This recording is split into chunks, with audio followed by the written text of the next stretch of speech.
The Mahalla factory in northern Egypt has been a hotbed of industrial action.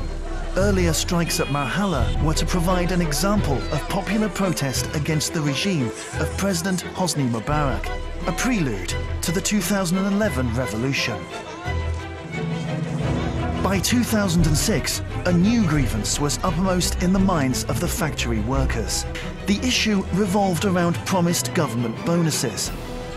رئيس الوزراء أصدر قرار وقال فيها إن العمال تستحق صرف أرباح سنوية بمقدار شهرية.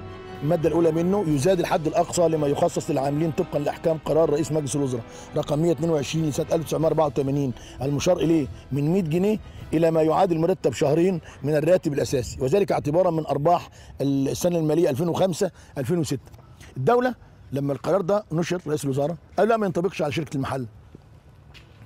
فأنا كنت رئيس النقابة فقلت لا ينطبق على شركة المحلة، وقابلت الوزير في مكتبه، كان معايا مجموعة من أعضاء اللجنة النقابية وأقنعته، وهو قال ده غلطة مطبعية. قلت له لا ما فيش غلطة مطبعية في قرار رئيس الوزراء، لأن رئيس الوزراء قراره بيتراجع من أكثر من جهة قانونية قبل العرض عليه.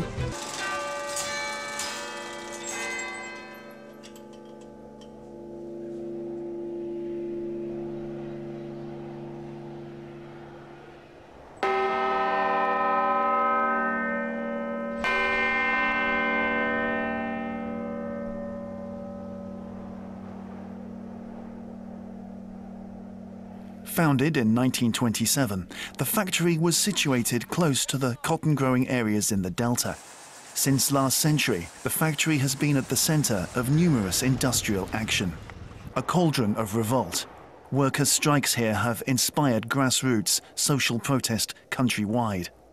The factory at Mahalla has become something of a barometer for social and political tension in Egypt. With a labour force of 27,000, it's a city within a city. Workers can spend their entire lives working and living within the factory district.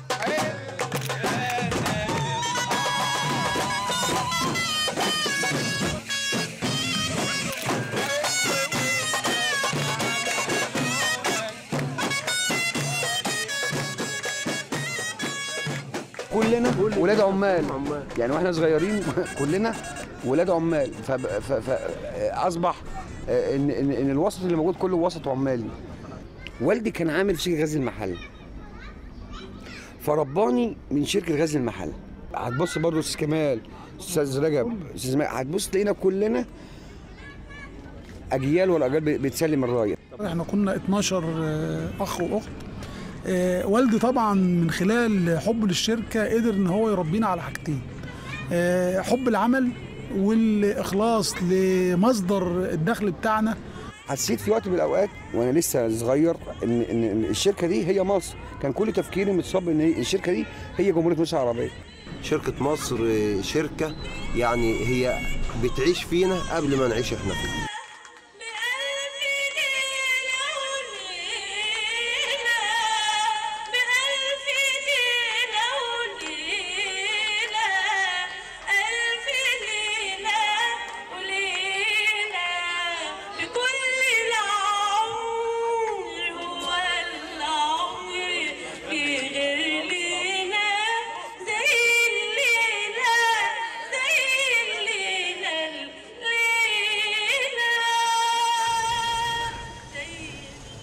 اسمي أمل أحمد السعيد، عاملة بغزل المحلة، تعيين 84، يعني بقالي 28 سنة بعمل في شركة غزل المحلة، عاملة إنتاج ملابس. كان والدي منفصل عن والدتي، ففضلت إن أنا ما أكملش في الدراسة مع إني كنت شاطرة يعني وكنت حابة الدراسة قوي.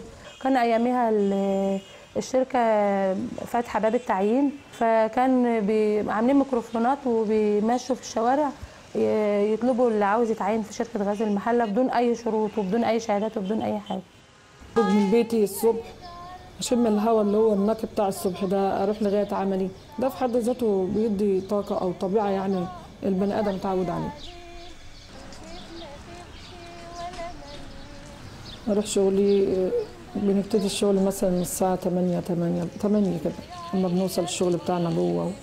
الصبر أمره طال وش بعد وقت الحال يلي معاك المال. أول ما بندخل من الشغل بتاعنا بنقلع هدومنا، بنلبس هدوم الشغل وبنقعد على المكنة، بيبقى في الشغل متحضر لينا على الترابيزات جنبنا، باخد شغل واشتغل 8 ساعات. المتعة نفسها وأنا قاعدة في المصنع بتاعي وعلى مكانتي، بالرغم إن هو يعني يعتبر عمل شق عليا، بس بتبقى متعة إن أنا قاعدة على مكانتي وبشتغل. دي متعتي بالرغم إنها فيها مشقة. أنا ما بغيب يوم من الشغل وبقى قاعدة هنا، لو أنا تعبانة شوية واغيب عشان مثلا ارتاح، ما بقعد في البيت بتعب زياده، بتعب، اقول اما اروح الشغل عشان افوق.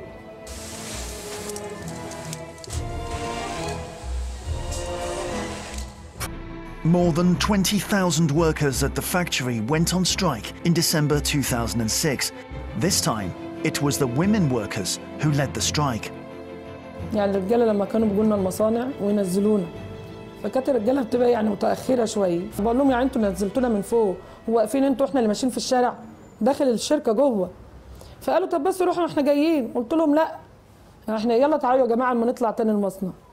قامت واحده زميلتي قايله كلمه حرتهم بصراحه، قالت لهم الرجاله فين؟ الستات اهي. قاموا ضاحكين، كل الرجاله كانت واقفه من الضحك. طلعت الكلمه دي بقى السيدات كلها، بنتي دي بقت تقول الكلمه والسيدات كلها بقت تردد. The factory was brought to a complete halt. After 3 days of strike action, the employees returned to their work after obtaining promises they would receive the bonuses.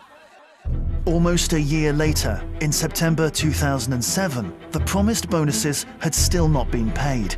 A new strike was called. Once again, over 20,000 workers walked out. Despite tension with the police and under threat of arrest, workers occupied the factory, sleeping there and organising numerous committees to attend to security, health and the provision of food to the strikers. On April the 6th, 2008, a general strike was called by the textile workers of Mahala. They sought to protest against the regime, against its privatization policies, and to demand an increase in food subsidies to offset rising prices. شهر إبريل لا يوجد زرع ولا قلع، لا موسم زراعة ولا موسم حصاد. جميع الفلاحين من زملائنا العاملين هيبقوا متواجدين بصفة دائمة لأن ما عندهمش أي شغل في الأرض. وقررنا 6 إبريل على زيادة بدل الوجبة الممنوحة من 48 جنيه إلى 90 جنيه. The strike call reverberated across the country. In Mahala itself, local citizens took to the streets in support of the textile workers. Demonstrators pulled down a poster of Mubarak and stomped on it. They clashed with the police and torched vehicles. Such images had not been seen in Egypt for almost 30 years. The regime was shaken to the core. بقيت اقول للناس اوعوا تنسوا يا جماعه 6 ابريل. 6 ابريل يا جماعه لازم تبقى ثوره شعب. ثوره شعب يقوم يثور لحقه، ثوره الجياع. كانت على فكره يوم 6 ابريل ده انا كان نفسي يبقى هو 25 يناير، لان هو فعلا اتاخر. الشعب بصفه عامه والعمال خلاص هم مش بيحرقوا صوره الرئيس للرئيس، هم بيقولوا له حس عليك بقى دمك بقى، احنا خلاص اتخنقنا. الناس دي خلاص رافضه الاسلوب بتاعك، رافضه نظامك، رافضه سياستك، رافضاك انت شخصيا، لان ما فيش هو في رئيس بيفضل عاوز يفضل ماسكها لحد ما يموت.